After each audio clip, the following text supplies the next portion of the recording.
லலிதா பரமேஸ்வரி கலை மற்றும் அறிவியல் கல்லூரியில இன்று சமத்துவ பொங்கல் வந்து கொண்டாடணும்.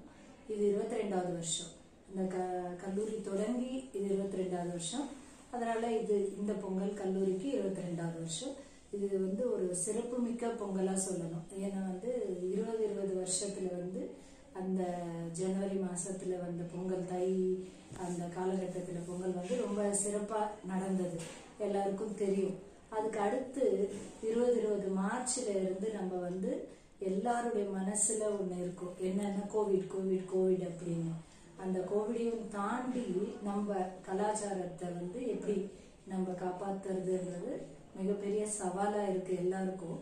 அந்த சவாலை ஏற்று இந்த கல்லூரியில வந்து கிட்டத்தட்ட 2200 மாணவிகள் படித்து கொண்டிருக்கிறார்கள்.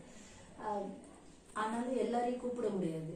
அதனால பொங்கல் வந்து நம்ம செலிப்ரேட் பண்ணாமலே இருக்க முடியாது. அப்ப என்ன பண்ணலாம்ட்டு ஒரு சின்ன சிந்தனையில வந்து ஒரு 200 மாணவிகளை கூப்பிட்டு அவங்கள வச்சு அவங்களே பொங்கல் வந்து காம்படிஷன்ல பார்ட்டிசிபேட் பண்றது, அவங்களே பொங்கல் நடத்துற மாதிரி, எப்பவுமே நடக்கிற எல்லாமே போகி பொங்கல் எப்படி பண்றோம், இயற்கை எப்படி வணங்குதல், கடவுள் துதி, இது எல்லாத்துக்குமே மேல வந்து இந்த சமத்துவ பொங்கல்ல நம்மளுக்கு யார் வந்து உதவி செய்தாங்களோ அவங்கள நம்ம வந்து ஹானர் பண்றதுன்றது நம்மளுடைய கட்டாய கடமை. அந்த கடமைக்கு ஏற்ற நம்ம என்ன பண்ணிருக்கோம்னா, இந்த வருஷம் COVID-19ல இந்த சென்னை மாநகராட்சியில இருக்கிற சுகாதாரத்துறையும் தூய்மை பணியாளர்கள் இவங்க எல்லாரையும் கூப்பிட்டு அவங்கள ஹானர் பண்ணணும்னு நினைச்சு ஹானர் பண்ண வச்சிருக்கோம். எதுக்காக ஹானர் பண்றதுன்னா, எல்லாருக்கும் ஒரு அடையாளம் தேவை. இப்ப எனக்கு ஒரு அடையாளம் இருக்குன்ற மாதிரி நம்ம இந்த கோவிடுக்கே ஒரு பயப்படுற மாதிரி அவங்க வந்து அவங்க சேவையை செஞ்சிருக்காங்க.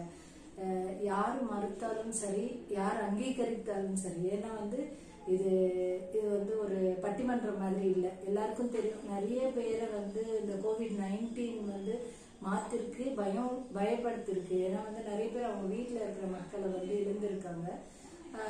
அது ஒரு பயம்.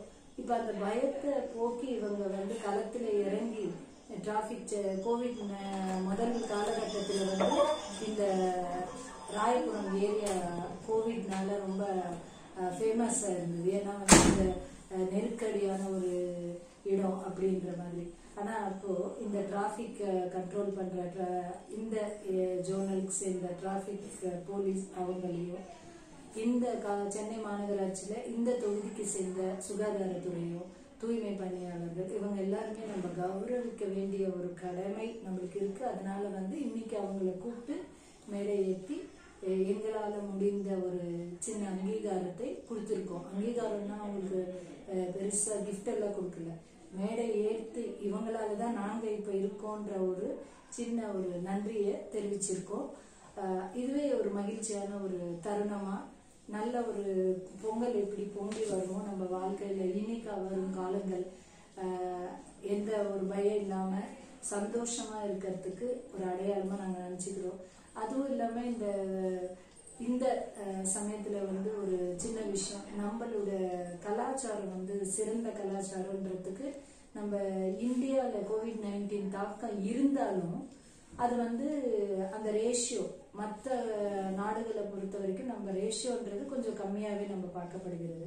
அதுக்கு வந்து நம்மளுடைய ஃபுட் ஹேபிட்ஸ், கிராமிய உணவுகள், நம்மளுடைய எப்படி நம்ம காலையில ஏஞ்சி வழிபடுறதுல இருந்து எல்லாமே கலாச்சாரம் இதுல அடங்கி இருக்கும் இல்லையா. அதனால சிறந்த கலாச்சாரத்தையும் நம்ம விடக்கூடாது. அதனால இந்த பொங்கல் பண்ணியிருக்கோம். எல்லாருக்கும் சமத்துவ பொங்கல் நல்வாழ்த்துக்கள்.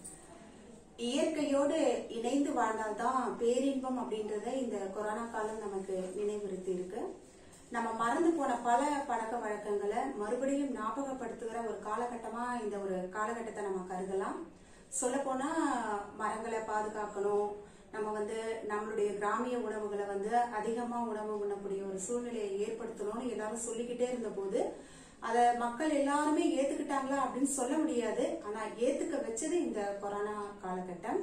அது மட்டும் இல்லாம எல்லாரையும் ஒரு ஒற்றுமையா ஒரு இந்த சமூக நல்லிணக்கத்தோட வாழ வைக்கக்கூடிய ஒரு சூழ்நிலை இந்த காலகட்டத்துல உருவாகி இருக்கு. இயற்கையை போற்ற வேண்டும், இயற்கையை பாதிக்கக்கூடிய செயல்களை நாம் குறைத்து கொள்ள வேண்டும் என்பதற்கு இயற்கையே கொடுத்த ஒரு எச்சரிக்கையாக நாம் இந்த கொரோனா காலகட்டத்தை கருதலாம். அதனால இந்த சமத்துவ பொங்கல் திருநாள் இந்த நாள்ல எல்லோரும் இயற்கைக்கு திரும்புவோம் என்ற உறுதிமொழியை ஏற்போம். இயற்கையை மாசுபடுத்தாத செய்கைகளை அதிகமாக செய்வோம். நல்ல பழக்க வழக்கங்களை நம்முடைய எதிர்கால தலைமுறைக்கு கற்றுக் கொடுப்போம். அனைவருக்கும் சமத்துவ பொங்கல் திருநாள் நல்வாழ்த்துக்கள். இந்த வருடம் கல்லூரிக்கு ஒரு தீம் அப்படின்னு இருக்கு, யாதும் ஊரே யாவரும் கேளீர் அப்படின்ற மாதிரி. இந்த உலகத்துல உள்ள எல்லா மக்களும் ஒரு குடும்பத்துக்கு சேர்ந்தவங்க, ஒரு குடும்பத்துல இணைந்து இருக்கிறவங்க, வசுதைக்க குடும்பகம்ன்றது இந்த கல்லூரி இந்த வருடம் வைத்திருக்கிற ஒரு தீம். அப்படின்னா அதே மாதிரி அதுக்கு தகுந்த மாதிரியே நம்ம எப்படி வைத்தோன்றது தெரியல, அதுக்கு தகுந்த மாதிரி உலகத்துல உள்ள எல்லா மக்களும் இந்த கோவிட்னால ஒரே ஃபேமிலியில இருக்கிற மாதிரியே எல்லாரும் சிந்திக்கிறாங்க. இப்ப பொங்கல் அப்படின்னா நம்ம முதல் நாள் என்ன பண்றோம்னா போகின்னா எல்லாரும் என்ன நினைக்கிறாங்க, பழைய பொருட்கள் எல்லாமே எடுத்துன்னு அந்த போகியில போட்டுடலாம், அப்ப பழசெல்லாம் போயிடும். அது இல்ல. பழைய சிந்தனைகள் அப்படின்னா அது இல்ல. தேவையற்ற சிந்தனைகள் விட்டுட்டு நம்ம நல்ல சிந்தனைகள் அடையிறதுன்றது எவ்வளவு முக்கியமோ, இயற்கையை காப்பாத்துறது, பொல்யூஷன் இல்லாத நான் பொல்யூட்டட் என்விரான்மெண்ட் நம்ம எப்பவுமே தொடக்கூடாது. அதை நல்ல ஒரு கண்டிஷன்ல வச்சுக்கணும்னா என்ன பண்ணணும்னா, போகிக்கு இந்த பிளாஸ்டிக், இந்த பாய், இந்த தேவையற்ற பொருட்கள் எல்லாம் போகியில போடக்கூடாது முதல்ல. அப்ப என்ன போகி எப்படி செய்யணும் அப்படின்னா, இந்த ஹோம திரவியங்கள் பசுவுடைய இது எடுக்கிறோம் இல்லையா, அந்த சாணி, அந்த சாணியோடைய அந்த மட்டைகளை எடுத்து திருப்பி நம்ம காஞ்ச மரத்துடைய குச்சிகள், அதை நம்ம பொங்கல் வைக்கிறதுக்கு தேவைப்படுறது தர்பை அப்படி சொல்லுவோம்ல, அது எல்லாத்தையும் வச்சு நம்ம போகியை கொண்டாடணும். இது வரைக்கும் அந்த ஹோமம் அப்படின்னா எப்படி நவதானியங்கள் போடுவாங்களோ, அந்த ஹோம திரவியங்கள் எப்படி கிடைக்குதோ அது. ஆனா அப்ப கேட்கலாம், ஒரு கேள்வி வரும், அப்போ இதனால வர ஒரு புகை நல்லதான்னு. நல்லதுதான். எப்படி நம்ம நல்ல எண்ணெயில விளக்கு ஏத்துறோமோ, அந்த நல்ல எண்ணெய் விளக்குன்றது எப்படி சுத்தி இருக்கிற மக்களுக்கு ஒரு சுகமான வாழ்க்கைக்கு ஒரு ஆரோக்கியமான நிலையை கொடுக்குமோ, அதே மாதிரி அந்த போகியில இருக்கிற அந்த புகைன்றது இந்த கிளைமேட் அப்படின்னு சொல்லுவோம். இந்த மழைக்காலம், இந்த பனிக்காலம் எல்லாம் போன பிறகு வர இந்த கிளைமேட்டை நம்மளுக்கு ஏதாவது நோய் இல்லாத ஒரு வாழ்க்கைய கொடுக்கறதுக்காக அந்த போகி முக்கியமா நம்ம செய்யணும். தயவுசெய்து இதுல பிளாஸ்டிக் போடாதீங்க, தேவையற்ற பொருட்களை அதுல போடாதீங்க. போட்டீங்கன்னா இயற்கை இன்னொரு வாட்டி நம்மளுக்கு ஒரு எச்சரிக்கை கொடுக்கும்.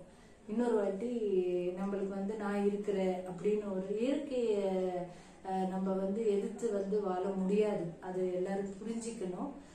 இதுக்கு அடுத்து பொங்கல் எல்லாரும் எப்படி நம்ம பண்றோன்றது தமிழர் எல்லாருக்கும் ஒரு தெரிஞ்ச ஒரு விஷயம். அதுக்கு அடுத்து மாட்டு பொங்கல், எல்லாம் விவசாயிகள் எல்லாரும் நம்ம நினைக்கணும். இந்த காலகட்டத்துல விவசாய மக்களுக்கு எல்லாருமே நாங்க நன்றி சொல்ல கடமைப்பட்டுள்ளோம். காணும் பொங்கல் எல்லாம் நம்ம இந்த ஜல்லிக்கட்டு எல்லாமே நம்மளுக்கு ஒரு வீர விளையாட்டு. எல்லாரும் ஜாக்கிரதையா ஜல்லிக்கட்டுல பார்ட்டிசிபேட் பண்ணணும். கரோனா கோவிட் சேஃப்டி மெஷர்ஸோட எல்லாரும் ஜல்லிக்கட்டு நீங்க விளையாடணும்ன்றது வேண்டிக்கிறோம்.